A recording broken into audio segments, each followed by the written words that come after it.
Here we are back again, everyone, for spiritual tip number 12. Welcome back. 12. 12, 12, 12. I like 12 because 1 and 2 is a 3, and 3 to me is a very sacred number. Okay, well, what number is that? What does it mean? Well, 3 is like, think of it like, mind, body, spirit. There's what is it, the religious thing? Is that bad? I'm losing what the religious thing is. Trinity. The Trinity. A lot of things come in threes, Tom. 3 is a very sacred number. So I like 3. The religious thing. Obviously, I'm not very religious. Hello. So, welcome back. And, I really wanted to talk and share a little bit in this mini episode about how I've come across many people in my running through a lifetime and last, decade or more around the spiritual part of who we are, who have said to me, "Oh, yeah, I'm psychic, but I shut that down." Yikes. What the hell is that? I'm like, and this is not just one person. I've heard this from many people. I shut that down because I was scared. I shut that down because I was seeing too much. I shut that down because, other people, if they knew what I could see or experience, they would say weird things. I get it. Well, I did that when I was a kid. Yeah, I mean, I think a lot of us, that have explored things probably have. I remember seeing lots of different energies in my room at night and various forms, from spiritual entities. Now, I kept telling myself, no, you're not real, you're not real. But it took some time not to see them. And so finally, I didn't see them. I had an imaginary friend as a child, and I remember my grandfather would ask me, "How's your Gogi?" was his name, and how's Gogi? And I would, say, "Oh, he's great," this and that, and my mom would help me look for him if we were playing hide and seek or something when I was like really little. And as time went on, there's this point where my grandfather said, "He's not real. You know that, don't you?" And I was like, "What?" And anyway, so I wanted to please my grandfather and seem like I was cool and old, as you do when you're 3 or 4. And I kind of cut that. Seemed like I cut that connection. It's only later in life that I look back on it and go, I wonder if that was just all natural sensitivity. Mm-hmm. And as well, I don't wonder anymore. I think it's all true. I might not have been very discerning about what I was picking up or what I was But seeing. my God, you were 3 or 4. But I certainly was open, and and it wasn't a negative thing. I mean, I wasn't strange or crazy or anything like that. It just seemed like, I was aware of those energies. So when I first started searching, when I was a young man, I had read an article about, psychic things and psychic experiences. And I thought, geez, so many people seem to have these. I wonder if this is real. And I got really interested in it and started looking at books to tell me how to do it. But I wanted to be psychic. In other words, I wanted to have some of those experiences that people, shared about. And how old were you? I was like 18 or Okay. 19 or something, 18. And anyway, so I went and I heard a talk where some presenters were talking about how we all have spiritual helpers, or we called them angels back then. And we all have 4 types of psychic perception, or 4 spiritual gifts they've referred to them as, and everybody was psychic, and you can make this practical. And so, I got involved and they showed us some techniques where you start to experience it. It's the only thing I found that I could actually experience it. Everybody else, it was all theoretical. And, there's some people that are naturally more sensitive than others, and they're aware of these experiences earlier on. But I actually realized now that I was always psychically aware, or had that sensitivity, that spiritual sensitivity. Psychic is just one way to describe it, but knowing without knowing, how do you know that? Or seeing without seeing in your mind's eye the situation, or getting that gut feeling. That's one we all talk about a lot, or hearing that still small voice within. So to make a long story short, I suppose I'm coming back full circle, and I'll say, yes, there was a time in my life as a kid as a child, that I shut that down. But I realized now I was always psychic. It wasn't something, it just, I'm more aware of the impressions. And as you were sharing in a recent episode, sometimes they're very subtle.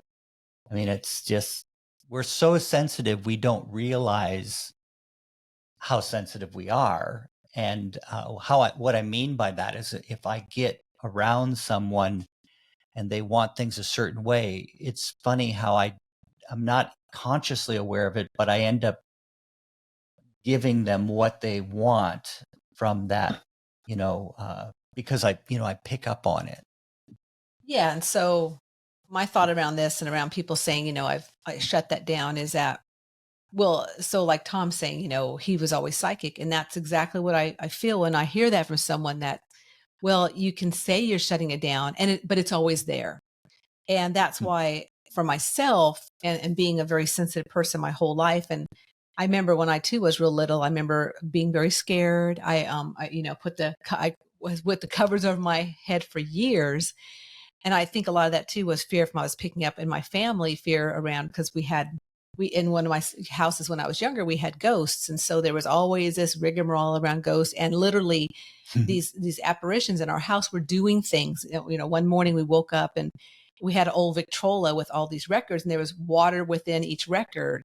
My mom saw it floating between the rooms, and it touched my brother on the face. And so there was always something going on.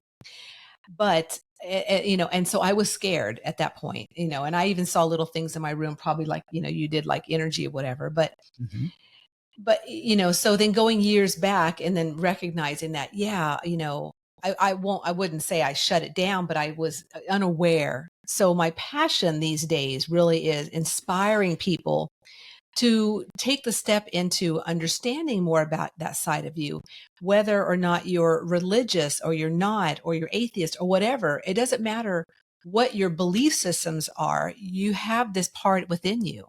It's part of who you are. And so being able to, to not shut it down, like Tom's saying, and we mentioned in a recent episode that, it's a lot of these insights we receive, hunches, insights, and impressions are extremely subtle. They're so subtle that sometimes they pop in and, it's like a word, or it's like like Tom being, A thought. a thought, a vision, a knowing, a gut feeling. It's a very, very subtle, and it doesn't have to be all mystical, magical, woo woo Hit you bull. over the head. Yeah. Yeah. Sometimes they do, but Well, not yeah, always. like the big times, right? Yeah.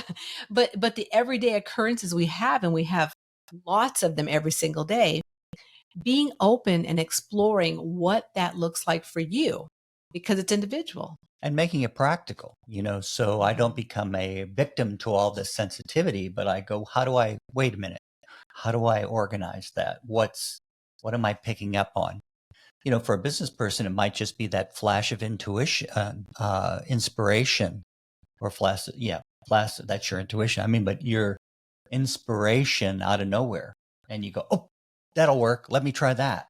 Now I have Mhm. the answer. And so lo and behold, it does. And And I think it there also you go. depends upon, like, where you're at in your journey as to what you explore to actually embrace this. So for myself, when I started at 38, I went to massage therapy school. And that's when it really all just opened up. And I was exploring all kinds of healing modalities and Reiki and all kinds of energy things, and playing with, tarot, and trying to, do mediumships. I was doing all kinds of stuff. But now I'm to a point where, I guess because I've explored so many things, if I look back, I'll say I explored all the above, that now I'm not interested in a lot of those things, because I've kind of moved beyond it. And I really just want to live life, have fun, explore, be present. And I'm not much into all the other ways that I kind of, they're explorations, but I kind of call them play. So a lot of people delve and play in that. And it's okay. It's fine. Cause again, I did too at certain points in my journey, but like Tom's saying, it's really about, for myself now, really making it practical. And so that's why I really veer away from the woo woo, the mystical, the magical, because even though there's a place for all of that, there's also a place for, let's just be damn practical with this. Yeah. Life's too short not to be enthusiastic about your unique journey. I've heard that somewhere before, But Tom. yeah, there's plenty to be involved with. What strikes me is the word ritual. Mm. That's none of what we share about, being a soul, being in your true feelings, being positive energy is new, or having, spiritual helpers is what we call them now, or angels, or help from the other side.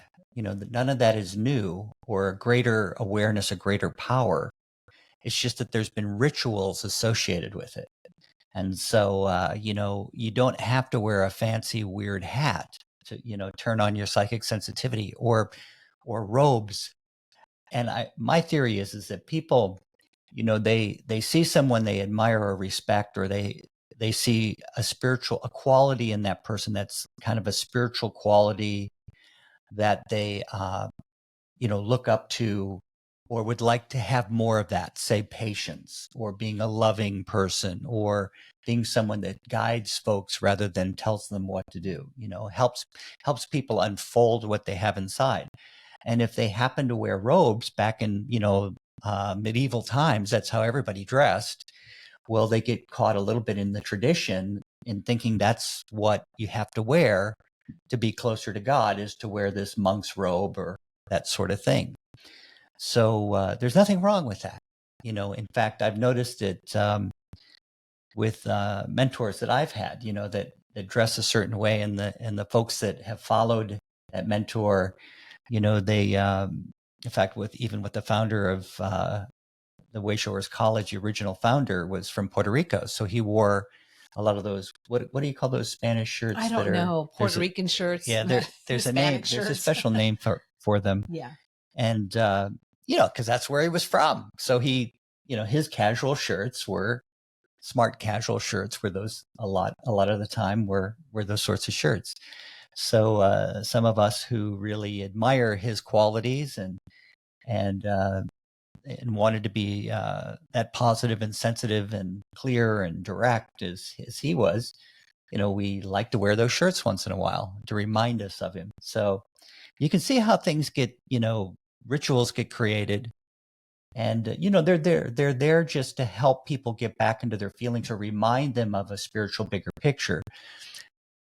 What happens though over time is the rituals can become just an intellectual exercise. So we're no longer tuning back into our feeling nature, or that bigger one with all feeling of our true feelings. It's just something we do to perform, to look like we fit in, we're just doing it from an intellectual point of view instead of from a true feeling point of view. There's nothing wrong with anything. It's all good. And if it works for you, do it. If you want to wear that special shirt that helps you feel more relaxed and tune in, great. Whatever works. Right. And so I guess I want to end this with saying that wherever you're at in your journey, and also those around you, if there are anyone that you've heard this, that I'm not psychic and that's not part of me and I'm shutting it down, just honor that. Just honor where they're at.